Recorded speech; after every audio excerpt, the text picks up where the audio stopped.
नमस्कार। इस समय हमारे साथ एमएलए बिजपैरा बशीर अहमद वीरी जी है। चलिए इनसे जानते आखिर सदन में चल क्या रहा है। ये आरोप प्रतिरोध का सिलसिला और हंगामा कल से देखने को मिल रहा है, क्योंकि जनता की उम्मीदें हैं कि जनता के मुद्दों को उजागर किया जाएगा, यहाँ पर बात की जाएगी। पर 2 दिन से जो माहौल है, जनता को काफ़ी मायूसी है। एक तरफ बात करें वक्त अमेंडमेंट बिल को लेकर लगातार जो कि आपने देखा हंगामा बरपा है। अगर बात करें हर जगह जगह पर प्रदर्शन भी हो रहे हैं, और वहीं पर अगर बात करें इस समय स्पीकर से ये निवेदन किया जा रहा है कि इस बिल को लेकर कंसीडर किया जाए, हमें समय दिया जाए बातचीत करने का।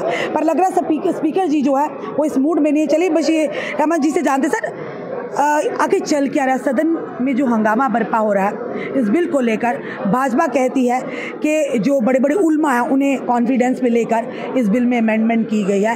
ये एनसी को परेशानी आ रही, क्योंकि इन लोगों ने अपने बड़े बड़े दफ्तरात जो वक्फ बोर्ड की ज़मीन पर खोले हैं, अपनी बड़ी बड़ी इमारतें वक्फ ज़मीन पर रखी, इसीलिए इन्हें परेशानी है। तो आप क्या कहेंगे? आपने मणिपुर की न्यूज़ सुनी? जी, मणिपुर में क्या चल रहा है इस वक्त? आपने आसाम की न्यूज़ सुनी? जगह जगह प्रोटेस्ट हो रहे हैं। जी जी। और जम्मू कश्मीर का खित्ता मुस्लिम मेजॉरिटी खित्ता है, क्या यहाँ पे आप प्रोटेस्ट नहीं, यहाँ पे वैसा कोई रेजिस्टेंस नहीं मिलेगी? आपने तो कल जो भी कुछ पार्लियामेंट में किया, अपनी ब्रूट मेजॉरिटी की वजह से, जिस तरह से आपने बाबरी मस्जिद से लेके CAA से लेके 370 तक लेके मुसलमानों के खिलाफ जो इक़दामात उठाए, उसी की कड़ी एक है कि इसमें यहाँ Jammu Kashmir Muslim majority state होने की वजह से यहाँ पे रेजिस्टेंस नहीं आएगा। और ये तो अच्छी बात है कि आज हमारे लोग हम पे नज़रें रखे हुए हैं, अपने नुमाइंदों को कह रहे हैं कि राइट फोरम पे, इससे बढ़िया कौन सा फोरम होगा? आप स्ट्रीट प्रोटेस्ट नहीं हो रहे हैं, आपको शुक्रगुजार होना चाहिए। आज उनके नुमाइंदे जिनको इतनी मेजॉरिटी वोटों से उन्होंने चुना अभी हाल ही में, तो वो यहाँ पे उनकी बात करना चाहते हैं ताकि दुनिया सुने कि यहाँ के लोग क्या सोचते हैं। तो उसी पे बार बार यहाँ पे इंसिस्ट हो रहा है कि हमें मौका दे बात करने की। सज्जाद गनी लोन जी की अगर बात करें और वहीद पराग की बात करें, तो ये कह रहे हैं कि मैच फिक्सिंग है, सिर्फ ड्रामा मेलोड्रामा चल रहा है सदन के अंदर एनसी और भाजपा का। देखिए madam, I am sorry to repeat it once again, to repeat it many times. Sajjad Gani Lone साहब और वहीद पराग को कम से कम ये शोभा नहीं देता कि वह हमको ये ज्ञान दे। यही लोग हैं जिन्होंने यहाँ पे RSS BJP सरकार को लाया। हमने उस वक्त इनको गैर मशरूत अपनी हिमायत देने का ऐलान भी किया और दे भी दिया, नहीं माने। जिस कदार पे हम आज यहाँ खड़े हैं, जो मुसीबतें और मुश्किलात आज हमें हैं, वो इनकी मेहरबानी से हैं, इनके लीडरों की मेहरबानी से हैं। अभी वो अपने गुनाह धुलने के लिए लोगों को वो जो कहते हैं ना कि बस उसी फिशिंग इन ट्रबल वाटर, इनको लगता है कि इससे हमारे गुनाह धुल जाएंगे। कम से कम इनको शायद निशान नहीं आ।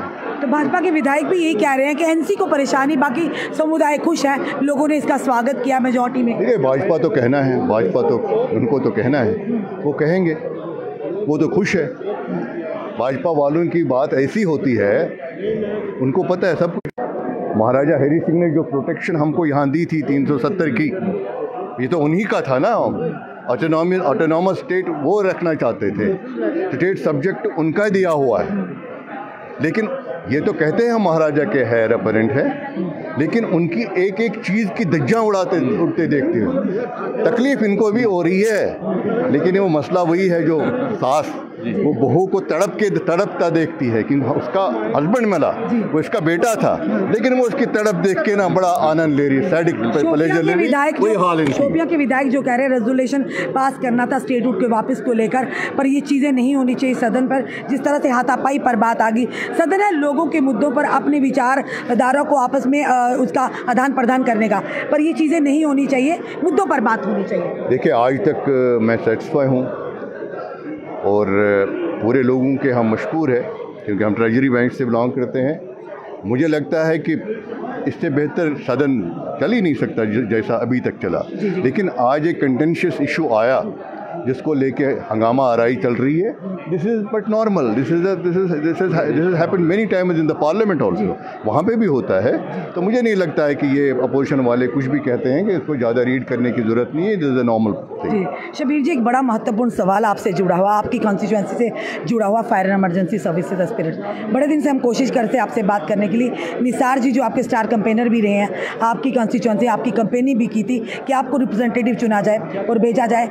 उन्होंने कहा था आपसे सवाल करने का। उन बच्चों की रिपोर्ट जी थी, आपने देखा किस तरह से एलजी के पास गई, 3 कमेटी मेंबर का गठन किया गया, अब सीबीआई के पास चला गया वो केस। 100 कुछ बच्चे हैं जो अभी भी नौकरी कर रहे हैं, इवन कि उनके ऊपर एफआईआर भी लगी है। वो जानना चाहते थे सर, आपने सदन में हमारे लिए बात उठाएंगे कि इन्हें इंसाफ मिलना चाहिए, जिनका एक डिकेड, जिनका गोल्डन पीरियड चले गया, उन बच्चों का जो ओवरेज हो गया है, अब वो कहाँ जाएंगे? देखिए, ये आज की बात नहीं है, ये बातें जो है ये पिछले 10 साल की बातें, ये हमारे दौर की बातें नहीं। वो बच्चे मुझे मिले, मैंने उनको अपने बच्चों की तरह ट्रीट किया और उनको एडवाइस किया। जो आज से 10 साल पहले जिसको सरकारी उस व्हाटएवर वहाँ से निकाले गए, या जो लिस्ट आज से 10 साल पहले उन्होंने एग्ज़ाम दिए हैं, तो उनको वापस इस वक्त कैसे रिकन्सिडर करेंगे?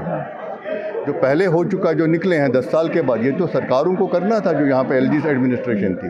लेकिन फिर भी जिनके जेन्युइन मामला थे, जितने भी इनके अपने मामला थे, उसके लिए हम फाइट कर रहे हैं। और उसके लिए तो एक कमेटी बनी, चाहे कैजुअल लेबर, क्राइम बेंच में तो केस भी रजिस्टर हो चुका है। चीफ सेक्रेटरी के सामने उनको जाना है और वहाँ अपनी रिप्रेजेंटेशन देनी है।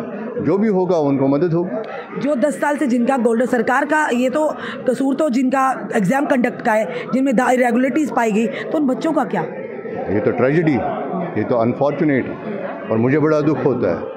उनमें कई सारे हैं जो ओवरेज हो गए, आज बेचारे मजदूरी के लायक भी नहीं हैं, पोस्ट ग्रेजुएट्स है, उन्होंने तो पूरी ज़िंदगी कॉलेजेस और यूनिवर्सिटीज़ में गुजारे, आज कुछ करने के काबिल नहीं है और उनको ओवरेज कर दिया गया। उनके लिए मुसीबत खड़ी कर दी गई। उठाएंगे आवाज़ उनके लिए? जी, आवाज़ उठाएंगे उनके लिए? बिल्कुल, हम तो आवाज़ ही उठा रहे हैं, हम तो उनके लिए लड़ रहे हैं और लड़ते रहेंगे। धन्यवाद। ये हमारे साथ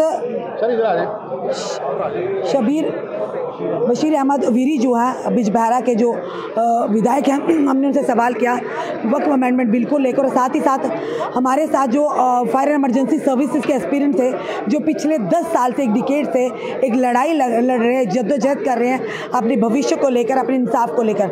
हमने वो भी इनसे सवाल किया। निसार जी ने जो हमसे कहा था, जवाब क्या वो आपके सामने है। और ये कहा गया, हमने भी ये कहा कि मुद्दों पर बात होनी चाहिए, और वक्फ अमेंडमेंट बिल को लेकर भी हमने कहा क्या आप इनके जवाबों से मुत्तफिक हैं? अगर है तो ज़रूर कमेंट बॉक्स में कमेंट कीजिएगा और इस वीडियो को शेयर कीजिएगा। जुड़े रहिए हमारे साथ अगले अपडेट के लिए। जय हिंद, जय भारत।